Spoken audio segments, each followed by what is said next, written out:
지방 정부가 중앙과 지방의 가교 역할을 하기 위한 창간을 합니다. 네. 창간사를 좀 축하 말씀을 듣겠습니다. 네네. 월간 지방정부의 창간을 진심으로 축하합니다. 지금 그 어느 때보다 아마 우리나라에서 지방정부의 중요성 혹은 지방의 중요성이 더 커지고 있거든요. 중앙과 그 다음에 지방의 역할을 해주실 수 있는 전문적인 저널이 좀 필요했는데 그 저널의 역할을 충분히 해주시지 않을까 그런 기대도 하고 진심으로 축하드립니다. 네, 기대에 부응하겠습니다. 네. 교수님도 많이 도와주실 거죠? 그렇습니다. 네. 데드크로스 대한민국 지자체의 정해진 미래 네. 어떻게 보시나요? 교수님? 자, 이렇습니다. 이 데드크로스라는 단어를 먼저 설명을 조금 드리면요. 태어나는 사람의 숫자하고 사망하는 사람의 숫자에 의해서 인구의 숫자가 바뀌잖아요. 네. 근데 여태까지는 태어나는 사람보다는 사망하는 사람이 적었어요. 그래서 네. 인구가 늘어났는데 작년 12월에 처음으로 사망하는 사람보다 태어나는 사람이 적었던 거죠. 방금 제가 말씀드렸던 이 데드크로스는 국가의 이야기고요. 그게 작년 말에 시작된 거고 지방의 데드크로스는 이미 지방마다 다르긴 하지만 이미 시작됐습니다. 좀 청년이나 좀 어린 친구들은 내가 어려서부터 태어났던 대한민국은 원래 잘 사는 나라인데 그 잘 사는 나라에 인구가 무슨 관계가 있어? 인구 좀 줄면 어때? 이런 생각도 하게 됩니다. 하지만 우리나라의 이 데드크로스 현상, 그래서 인구가 이제 줄어들기 시작하는 거가 문제인 이유는, 가장 큰 문제인 이유는 제가 생각할 때는 두 가지인데요. 첫 번째는 우리 청년들이 그 느끼는 복잡함, 그게 서울이기 때문에 느낀다는 거예요. 지방에 가면은 지방의 청년들이 아침에 출퇴근하면서 사람이 너무 많아요 이런 생각을 안 합니다. 할 이유가 없죠. 사람이 그렇게 많지가 않기 때문이에요. 그렇게 사람이 많다고 느꼈던 거는 서울의 이야기고요. 그게 이제 첫 번째 일이고, 그 다음에 두 번째 그 이유는 뭐냐 하면은 사실 이게 더 중요할 수도 있는데, 인구가 줄어도 아무 문제가 없는 인구 집단이 있고요. 인구가 줄면 굉장히 큰 문제인 집단이 있어요. 예를 들어서 시장이라고 한번 생각해 보세요. 어떤 시장이 있는데 우리 시장은 우리 시장에 뭐라 그럴까요? 이제 커스터머들이 우리 뭐 서울이에요. 우리 다 서울만을 얘기를 하고 있어요. 근데 서울의 인구가 지금 데드크로스라고 해서 서울의 인구가 확 줄어드는 거 아니잖아요. 그럼 그렇다면은 서울에 있는 사람들은 인구 감소는 이거 아무런 지장도 없어요. 그런데 지방에 계시는 분들은 이미 인구가 감소가 되기 시작했는데 그게 앞으로 전국적으로 더 된다 그러면 이건 더 큰일이 됩니다. 그러니까 한마디로 인구 감소가 되는 거에 영향을 받는 집단과 그렇지 않은 집단이 이제부터 극명하게 나눠지는데, 이 둘이 나눠지기 때문에 인구 정책에 대한 컨센서스를 이루기가 너무 힘들어질 거예요. 그러면 갑자기 인구가 감소해서 시장이 슈링크되는, 시장이 줄어드는 그런 인구 집단이 나올 거잖아요. 그런 시장이 나올 텐데, 그러면은 거기는 그동안 괜찮았던 사업군도 이제부터 어려워질 수밖에 없습니다. 그러면 거기에서 뭐라 그럴까, 양극화가 심화되면 더 심화될 수 있어요. 예를 들면 이런 거예요. 우리나라에 대기업이 있다.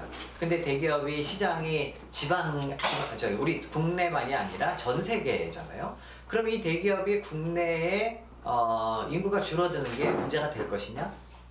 아마 이 대기업은요, 그게 왜 문제예요? 라고 얘기할 거예요. 하지만 우리나라의 중소기업이 시장에 내수를 갖고 있는데 내수에서의 사람이 줄어드는 건 당연히 이건 문제입니다. 그래서 대기업은 오히려 인구가 줄어든다고 아무 문제 없을 거예요. 그런데 중소기업은 굉장히 큰 문제가 되는 거죠. 이런 것처럼 첫 번째는 지금 너무나 서울 수도권으로 인구가 편중되어 있기 때문에 서로 지방과 서울의 느낌이 다른 거고요. 그리고 두 번째는 기업도 혹은 사람도 이 인구가 줄어드는 거에 의해서 영향을 받는 집단과 그렇지 않은 집단이 있어서, 그래서 이 컨센서스가 이루어지기 힘들다. 이런 게 이제 뭐라 그럴까요? 이 인구 감소에 대한 어려움, 이렇게 볼 수 있죠. 사실 단체장님들을 지방에 가서 만나면 네. 인구 소멸 때문에 굉장히 고민들을 많이 하세요. 그렇죠. 대안들도 많이 내지만 큰 성과도 없다라는 말도 네네. 하시면서 네. 가장 좀 시급하게 해야 할 것들은 무엇일까요? 네. 사실 지자체의 지금까지의 인구 정책이라고 보면요, 대부분의 지자체들은 인구가 줄어들기 때문에 어떻게든지 인구 줄어드는 걸 막자라는 이제 방향으로 갑니다. 그런데 사실은 어떻게 막을 거냐? 현실적으로 보면 그게 쉽지 않은 일이에요. 왜냐하면 특히 청년 인구가 많이 빠져나가는데 지금 우리나라의 거의 대부분의 자원은 서울에 집중되어 있습니다. 그래서 어떻게든지 서울을 가려고 하고 아시다시피 대학도 지금 지방대학들은 이제 고사의 위기 직전에 놓여 있는데 서울에 있는 대학들은 아무 문제가 없거든요. 그러면 청년들, 그 학생들은 지방에 있는 대학보다는 서울에 있는 대학을 더 갈 거예요. 그럼 이런 식으로 서울로 더 모이고 있습니다. 그거는 지자체장님들의 자녀분들도 마찬가지일 거예요. 이럴 거예요. 우리 애들은 일단 서울 보내야지. 그런데 우리 동네에는 애가 없잖아. 우리 지역에는 사람이 없잖아. 어떻게든지 모아봐. 이렇게 얘기를 하면요. 올 사람 아무도 없습니다.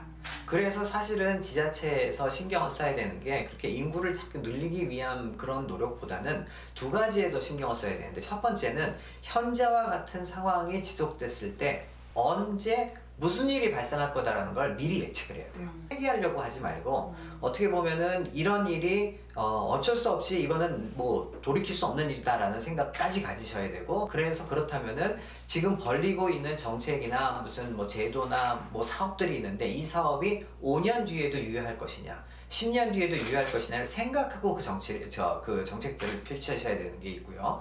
그리고 두 번째는 어찌 보면은 정말로 우리 지역에 청년들이 오기를 원한다면 우리 지역이 우리 집 애들도 머물고자 하는 지역이 맞느냐를 보셔야 돼요. 그게 아니면요. 다른 집의 애들도 여기 없습니다. 그렇다면은 과연 이 상태대로 유지하는 게 좋으냐? 어찌 보면 서울 수도권에 지금 이렇게 대응할 만한 지금 규모의 경제를 가진 그런 지방 도시가 만들어진다면 오히려 그쪽이랑 같이 힘을 모을 것이냐. 그래서 우리 지역만 어떻게든지 잘 살 거예요. 이런 생각보다는 좀 뭐라 그럴까요? 통합. 예, 규모의 경제를 일으킬 수 있는. 그래서 지금 지방 광역자치단체들 중에서는 통합 이야기가 나오고 있죠. 전남과 광주광역시. 예, 그리고 충청 북도, 네. 충청남도, 세종시, 대구가 모여서 행정통합 얘기했고요. 경상북도, 대구시가 또 통합 얘기했고 부산, 울산, 경남은 메가시티 프로젝트를 이야기를 했습니다. 그래서 그런 측면에서는 그게 진행이 될 때 아직은 뭐 가시적으로 나오지 않았지만 걱정이 딱 되는 게 이 개념은 좋지만 걱정이 되는 게 과연 그게 현실적으로 가능할까? 정세균 국무총리님 사진이 있네요. 네, 그러네요. 예. 혹시 정세균 총리님에게 뭐 이렇게 좀 제안할 게 있으시면 마침 또 제가 총리님이 얼마 전에 그 특보단하고 자문단을 꾸리셨는데 인구정책 자문을 제가 하게 되었어요. 그래서 뭐 그때도 한번 잠깐 말씀을 드리기는 했었는데 아무래도 뭐 총리님은 전국적인 그런 인구와 관련된 정책을 이야기를 하셔야 되는 위치시고 일단은 전국적으로 봤을 때는 우리나라의 인구의 지금까지의 그러니까 저출산 정책을 재점검해야 할 시점에 와 있습니다. 지금. 그러니까 우리가 15년 넘게 거의 200조를 넘게 돈을 써왔는데 효과가 전혀 없고 효과가 있고 없고를 떠나서 그 대상이 됐던 게 청년 인구들이었는데 15년 전의 청년도 오늘의 청년도 정부가 정책 때문에 내 인생이 내 삶이 좋아졌다고 느끼는 청년은 거의 없을 거예요. 그 이야기는 지금까지 해왔던 정책에 뭔가가 문제가 있을 수밖에 없다 이거는.